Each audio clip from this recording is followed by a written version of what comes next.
Imagine someone has stolen something you love from your home. You know who stole it, and they even admit they took it. You might decide to go ask for it back. Now, in this scenario, you would expect that the thief would have no choice but to return it. However, they refuse, and you then discover the law is not on your side. The police can't force the thief to return your item, and the courts are also not inclined to help you. How would you feel? Understandably, you might be angry. That is the exact same scenario many countries, cultures, and even families are facing over disputed art, historical artifacts, and even human remains. Repatriation is the return of art or cultural heritage to their country of origin or former owners. When considering artifact repatriation, there are 3 key factors to consider: legalities, historical context of acquisition, and importance to the original culture. Essentially, who has the legal right to own it, how did they get it, and what does it mean to the original owners? When evaluating a case for repatriation on these points, the answer is almost always that the right moral thing to do is return the items in question. Now, there are many arguments against repatriation, but the most valid one might be that in some cases, returning artifacts could result in their loss or destruction. Obviously, some common sense and discretion should be used when returning these items. If the country of origin is prone to war and conflict, has a corrupt government that might intentionally destroy the artifacts, or does not have any safe means of keeping it, then the more responsible option might be to not return it. So, who has the legal rights to all these disputed pieces or culture and history? Countries that are currently in possession of large numbers of these items, such as the US and UK, have policies and laws against obtaining artifacts that are imported illegally. Under these modern laws, items that enter these countries illegally can be seized and immediately returned. However, there are very few laws that govern what should be done when the objects in question were taken hundreds or even thousands of years ago.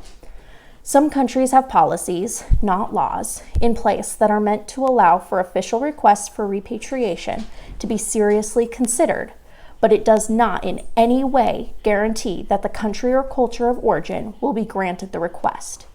Many of these cases result in years of litigation and mediation. Notable cases of this problem would be Greece's attempts to have the Parthenon marbles returned from Britain, or India's claims on the Koh-i-Noor diamond, which is now part of the crown jewels of England. Aboriginal tribes from Australia have been fighting for the return of their cultural artifacts for decades. In World War II, Nazi soldiers were responsible for the theft of thousands of art pieces and artifacts. Many were stolen directly from Jewish families that owned them.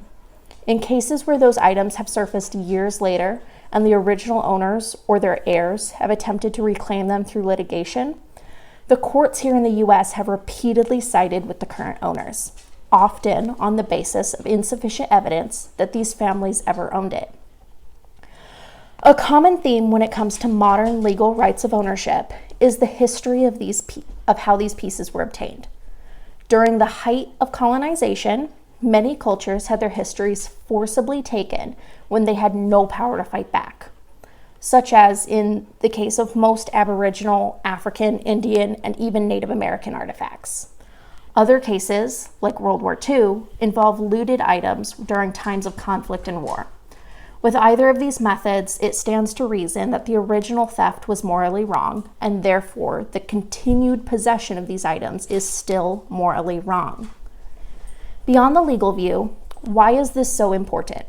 How important are these artifacts to their original cultures? Let's use Aboriginal artifacts from Australia as an example. Many of the Aboriginal pieces that currently reside in British museums are pieces from spiritual ceremonies or cultural practices. The Aboriginal people want these items back because it is important to their personal history and identity. They should be the ones in possession of their ancestors' belongings because they are the ones who can understand the true value and purpose of it. The same is true for most items taken from African tribes and Native American tribes. Some cultures have even had to fight for the remains of their ancestors' bodies to be returned. To them, it is spiritual interference with their dead.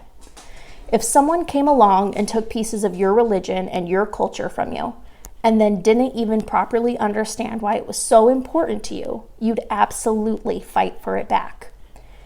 It is obvious that repatriation is the morally right thing to do, but so many museums and governments have dug in their heels and absolutely refused to acknowledge valid claims because of arrogance and the belief that it is their right to decide what happens to another country's and culture's most prized possessions.